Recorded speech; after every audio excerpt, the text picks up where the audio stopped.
Welcome to TBrief, the show where we deliver concise weekly news briefs by teens for teens. In politics and news this week, Hurricane Ian made landfall on the Gulf of Florida. It has a historic sustained wind speed of 155. Ian ranks as one of the most ferocious hurricanes ever in U.S. history. So far, over 1 million people have lost power all over Florida. In addition to that, Hurricane Ian also caused a massive delay for NASA's new project, the Artemis 1 rocket. In Canada, Prime Minister Trudeau's approval ratings are dropping. So far, only 1/3 of Canadians will support him for re-election. This is compared to when over 60% of Canadians supported him. In Iran, protests are continuing after the death of Mahsa Amini. As many news sources there have claimed protests have stopped, they're still continuing. If you want to know more about why it happened, check out our last video. But something has changed since last time. The thing here that's changed is that rallies that originally started for her justice have morphed into a bigger protest for the fall of the regime. Now, let's take it to Deadpool for pop culture. The NFL announced that Rihanna would be the lead performer at next year's Super Bowl halftime show, sponsored by Apple Music. It was estimated that more than 208 million people watched the 2022 Super Bowl, which featured some rap legends, including 50 Cent, Snoop Dogg, the humble Kendrick Lamar, Mary J. Blige, Dr. Dre, and Eminem.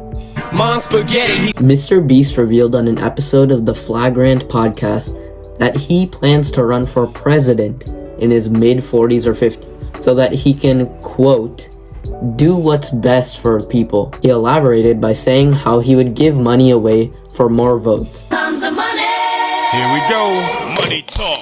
To see if people were excited about this future candidate, I decided to go out to the meeting place of America's future voters, aka my high school, and ask if Mr. Beast is planning to run for president when he's like 50 years old. Would you vote for him?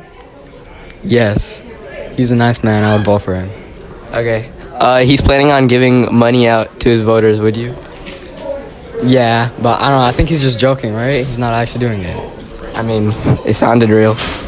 Yeah, I would vote for him. Okay. Who wouldn't? Definitely.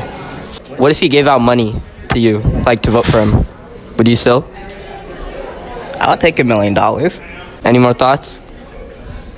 Go subscribe to Mr. Beast. Okay, thanks. What's your name? Hugh. Well, okay. In 20 years, would you vote for Mr. Beast for president? I'm already voting for him. Okay. He's a great man, great leader. Love that man. Mm-hmm. Any more thoughts? Yes. Elaborate. I don't know, it's funny.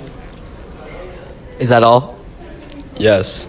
I would have voted for Kanye too, if I could, but... the poster and release date for Deadpool 3 has been released online by none other than Ryan Reynolds himself. Hugh Jackman was revealed to be coming back to surprise the role of Wolverine, even though we saw him die at the end of Logan. How is Wolverine alive? Yeah. After Logan? Logan takes place in 2029, totally separate thing. Logan died in Logan, not touching that. The movie is set to release on September 6, 2024. Somehow, only a few months after the case has been wrapped up, the streaming service Tubi has released a trailer for their new movie based on the Johnny Depp Amber Heard trial. I guess Hollywood really is desperate now. For sports and video games, Jeremiah's up next. The once game of the year, The Last of Us, is having a show on HBO Max, starring the famous actor Pedro Pascal. Hopefully all you guys that watch the show don't turn into mindless zombies yourselves. Village with my friend the zombie. Some news on God of War Ragnarok, and the first look at it was introduced recently. In the game, the player will experience stunning mythical new landscapes and face enemies in the form of Norse gods and monsters. Kratos will also get some new abilities. The official map trailer for Overwatch 2 came out recently, and it is based on Esperança, Portugal. Based on the trailer, the graphics look extra crispy clean, and you have a lot more space to shoot your opponents from. Now it's time for sports, starting us off with baseball. 7 teams clinched a spot in the playoff position, with the Dodgers being the first to do so. The biggest news though was when Albert Pujols hit his 700th home run, and that was the highlight of everybody's night. For football, every game was pretty standard except for the Dolphins game. The Dolphins punter kicked it right into the buttocks of Trent Sherfield. Even though this happened, the Dolphins still ended up winning the game and beating the Bills.